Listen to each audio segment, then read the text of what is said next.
Right, okay. So, calcium. Remember where I was. There we are. Okay.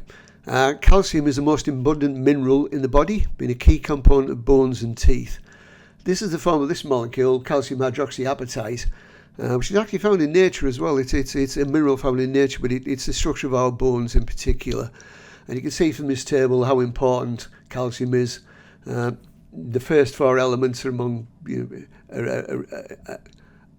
are not metals, they're non-metals, but calcium is the most important metal, followed fairly quickly by phosphorus. And if we'll note, phosphorus is an important part of calcium hydroxyapatite as well as having many other roles in biology.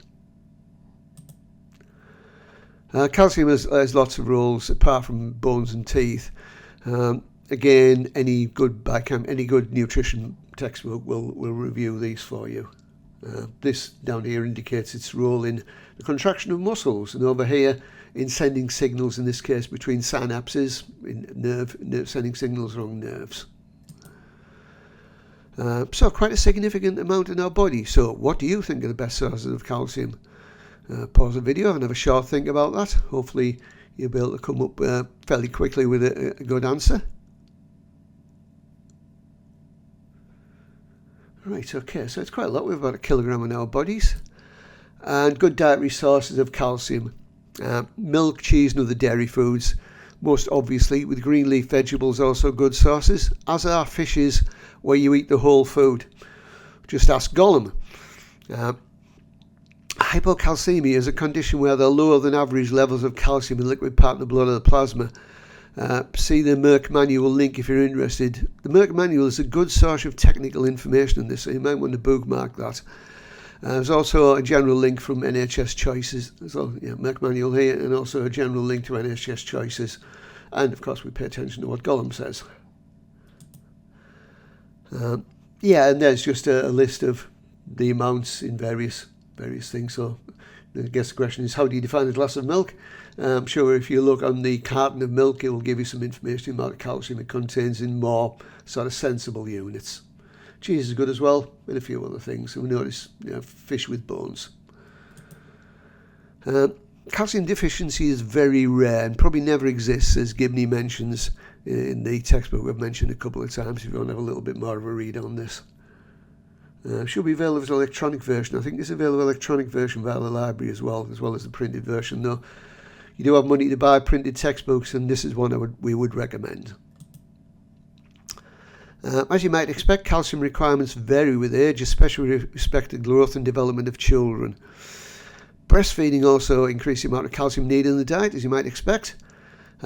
It's worth noting that calcium from formula is absorbed less efficiently than that from breast milk. The ratio has been 40% versus 66%, so quite a significant difference.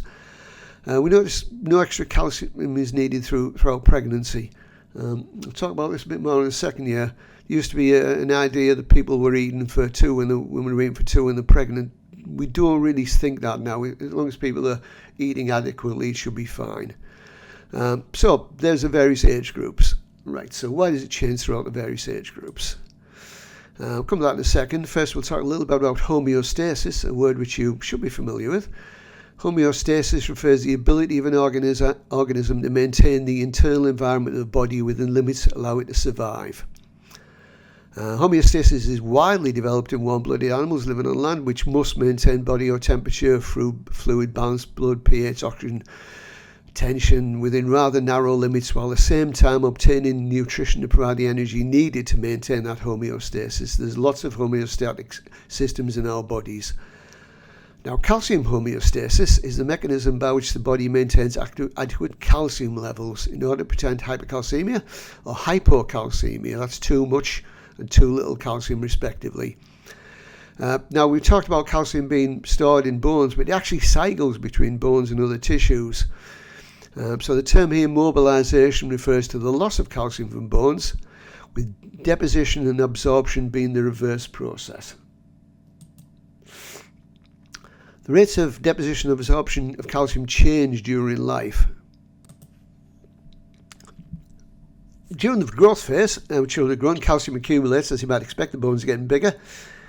In maturity, the two factors are normally in equilibrium. As people age, loss of calcium happens at a higher rate than accumulation, which can lead to potentially serious issues, which we'll talk about later also in the context of vitamin D. Vitamin D is linked to calcium. It helps maintain calcium and phosphorus levels, and we'll talk about that in the second part of the lecture. Okay, calcium toxicity. The NHS has a good resource I mentioned called NHS Choices. It used to have a good resource called NHS Choices, which critically examined issues in the news media, for example, claimed links between calcium supplementation and heart attacks. The page is still linked by Google but has been retired, which is a bit sad. NHS Choices has disappeared over the last year, and I'm a little bit miffed about that. The Harvard MS resource here briefly reviews the issue, noting that the studies reported by the media don't give the full picture, which is not exactly a surprise, and larger reviews and randomised trials of calcium supplements with or without vitamin D did not show a link to heart disease. Again, what matters is evidence. That's okay, I'll see you in the first lecture. Thanks for listening.